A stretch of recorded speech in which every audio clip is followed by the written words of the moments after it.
يا رب لك الحمد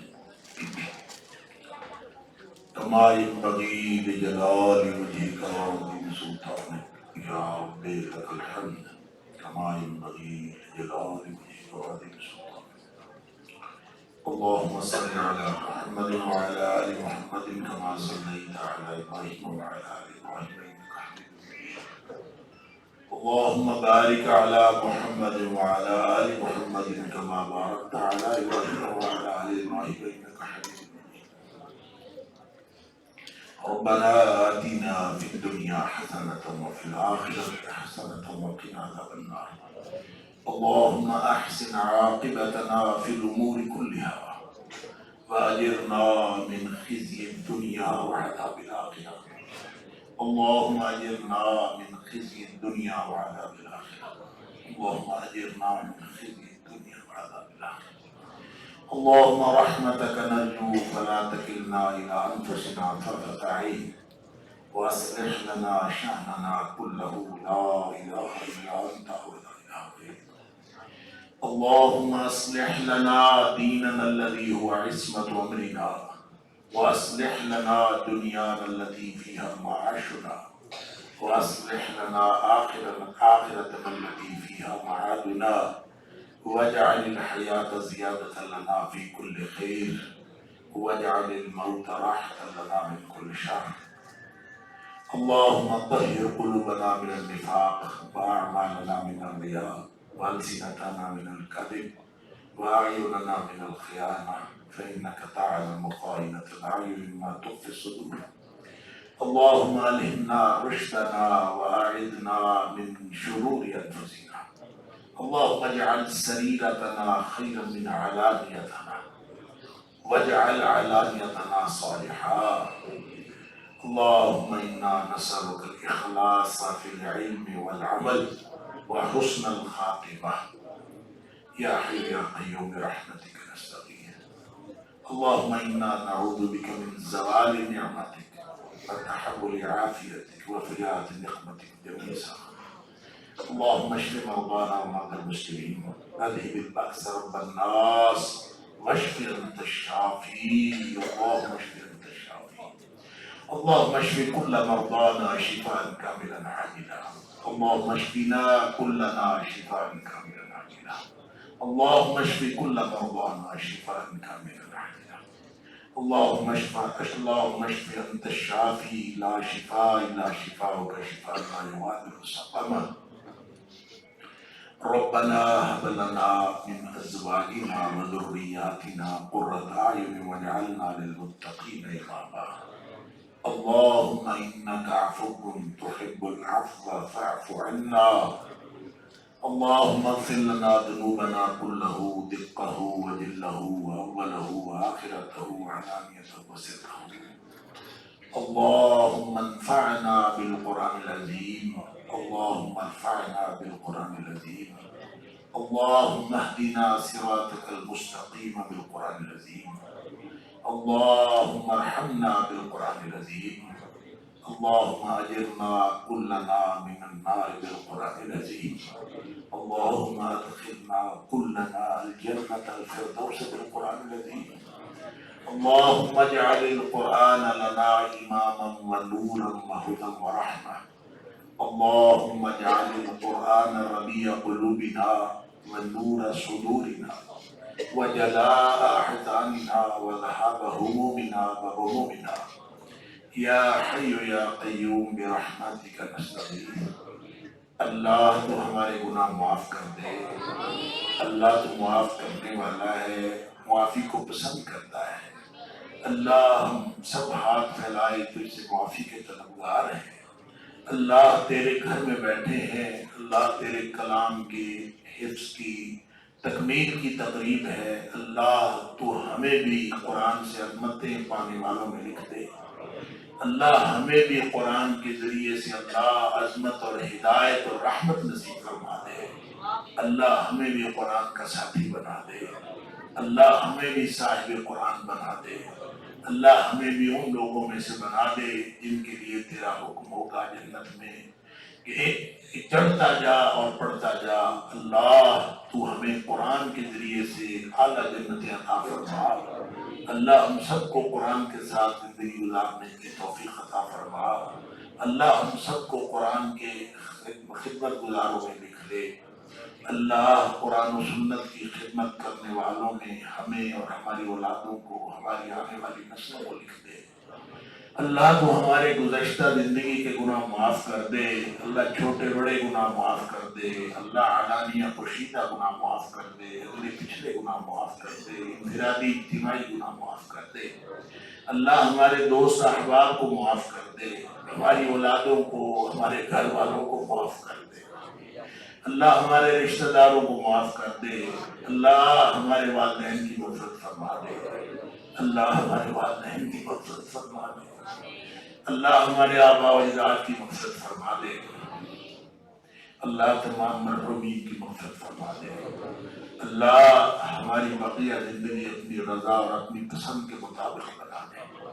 اللہ ہمیں اور ہماری اولادوں کو، ہماری قیامت تک آنے والی نسلوں کو اللہ اپنے دین کا سچا خادم بنا دے۔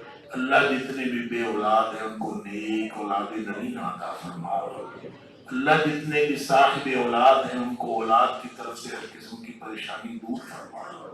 اللہ ہماری اولادوں کی اصلاح فرما دے، اللہ ہماری اولادوں کی حفاظت فرما، اللہ ہماری اولادوں کو ہماری آنکھوں کی ٹھنڈک بنا دے۔ اللہ جن بچے بچیوں کی اللہ رشتوں کی پریشانیاں ہیں، اللہ عزت آبرو کے ساتھ بہترین رشتوں کا بندوبست فرما دے۔ اللہ جن بچے بچیوں کی صحت کی پریشانیاں اللہ وہ بھی دور فرما دے، اللہ جن کی تعلیم کی پریشانیاں وہ بھی دور فرما دے، اللہ جن کے گھر بار کی پریشانیاں وہ بھی دور فرما دے، اللہ جن کے کاروبار کی پریشانیاں وہ بھی دور فرما دے، اللہ تمام دکھیوں کے دکھ دور فرما دے۔ اللہ ہمیں اور ہماری اولادوں کو، ہماری قیامت تک آنے والی نسلوں کو متقین کا امام بنا دے۔ اللہ تمام بیماروں کو شفا کاملہ و عاجلہ عطا فرما دے۔ اللہ جو مریض بڑی بیماریوں میں مبتلا ہے ان کو بھی شفا دے دے۔ اللہ جو چھوٹی چھوٹی بیماریوں میں مبتلا ہے ان کو بھی شفا دے دے۔ اللہ سارے بیماروں کو شفا کاملہ و عاجلہ عطا فرما دے۔ اللہ تو 18 سال بعد ایوب کو شفا دینے والا اللہ ہے۔ اللہ تو ہمارے بیماروں کو بھی شفا دے دے۔ اللہ رحمت نازل فرما دے۔ اللہ تمام مقروضوں کو قرض سے نجات عطا فرما دے۔ اللہ خزانہ غیب سے قرض کی ادائیگی کا جلد از جلد بندوبست فرما دے۔ اللہ حرام روزی اور مشکوک روزی سے بچا لے۔ اللہ مشکوک روزی اور حرام روزی سے بچا لے۔ اللہ حلال روزی، رزق حلال وافر عطا فرما دے۔ اللہ رزق حلال وافر عطا فرما دے۔ اللہ دنیا آخرت کی ہر طرح کی محتاجیاں دور فرما دے۔ اللہ دنیا آخرت کی ہر طرح کی خوشحالیاں عطا فرما دے۔ اللہ دنیا آخرت کی ہر طرح کی رسوائیوں سے بچا لے۔ اللہ دنیا آخرت کی ہر طرح کی رسوائیوں سے بچا لے۔ اللہ دنیا آخرت کی ہر طرح کی رسوائیوں سے بچا لے۔ اللہ دنیا آخرت کی ہر طرح کی عزتیں عطا فرما۔ اللہ پوری دنیا میں مظلوم مسلمانوں کی مدد فرما۔ اللہ غزہ کے مظلوم مسلمانوں کی مدد فرما۔ اللہ فلسطین کے مظلوم مسلمانوں کی مدد فرما۔ اللہ سودان اور شام کے مسلمانوں کی مدد فرما۔ اللہ کشمیر کے مسلمانوں کی مدد فرما۔ اللہ پوری دنیا کے مظلوم مسلمانوں کی مدد فرما۔ اللہ بلاد اسلامیہ کی حفاظت فرما۔ اللہ ملک پاکستان کی حفاظت فرما۔ اللہ اسلام اور مسلمانوں کے دشمنوں کو نیست و نابود فرما۔ اللہ ہم سب کو ایک ملت بننے کی توفیق عطا فرما۔